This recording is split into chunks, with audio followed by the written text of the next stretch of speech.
Pak Dr. Alimuddin SE. Siap.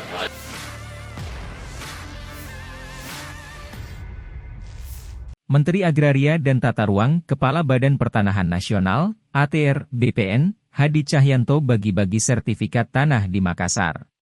Lokasi yang disasar kali ini, di Komplek Perumahan Dosen, Perdos, Universitas Hasanuddin, Makassar, Jumat, 17 Maret 2023, pagi. Aksi bagi-bagi sertifikat Hadi Cahyanto itu, didampingi Wamen Raja Juli Antoni dan Rektor Unhas, Profesor Dr. Jamaluddin Jompa. Hadi dan Profesor Jamaluddin beserta rombongan, berkeliling menyusuri jalan komplek untuk menemui langsung para penghuni rumah yang sertifikat tanahnya telah terbit. Pantauan di lokasi, sebelum menyerahkan sertifikat, Hadi lebih dahulu membacakan nama pemilik dalam sertifikat serta luas lahannya. Hadi yang dihampiri seusai penyerahan, mengaku, sengaja mengantar langsung sertifikat itu untuk menjawab penantian yang cukup lama para penghuni Perdos Unhas. Perumahan dosen yang rata-rata hampir 40 tahun itu tidak ada kepastian hukum. Atas dasar itu, Hadi pun mengaku memerintahkan Kanwil BPN Sulsel untuk berkoordinasi dengan Rektor Unhas dan dilakukan penerbitan sertifikat secara bertahap.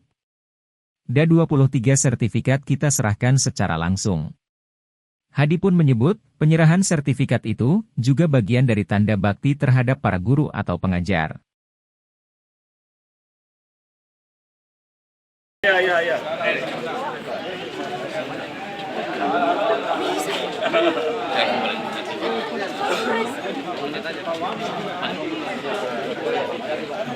Sebetulnya adalah perumahan dosen yang rata-rata hampir 40 tahun itu tidak ada kepastian hukum, tidak mendapatkan sertifikat.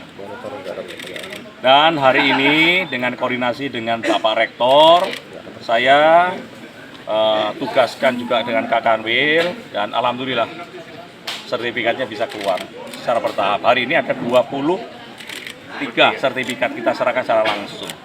Kenapa? Para dosen ini adalah pahlawan tanpa tanda jasa.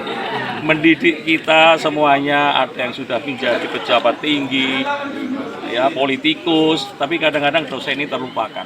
Oleh sebab itu ini adalah sejarah. Hari ini kita bisa menyerahkan sertifikat sebagai tanda bakti kita kepada guru, kepada dosen. Dengan kebaikannya para dosen, para guru kadang-kadang tidak mengenal waktu, itu bisa memberikan ilmu ke kita. Dan ini adalah hanya sedikit yang bisa kita berikan kepada para dosen. Apa yang diberikan para dosen itu lebih banyak kalau kita bandingkan hanya sertifikat ini. Namun kita lihat keceriaan, kesenangan mereka melebihi dari kita semua yang sudah mendapatkan posisi lebih tinggi dari para dosen. Untuk itu, mudah-mudahan dalam waktu dekat kita sudah bisa menyelesaikan semua rumah dosen yang ada di Makassar ini, dan ini bisa menjadi contoh tempat-tempat lain. Saya yakin tempat-tempat lain di seluruh Indonesia juga memiliki permasalahan yang sama. Dosen, guru juga terlupakan untuk mendapatkan hak atas tanah. Dan itu semua bisa diselesaikan dengan apa? Koordinasi. Hak milik 297 meter persegi. Ya, enggak. Lama 30 tahun ya. Iya. Oh, ini mantu.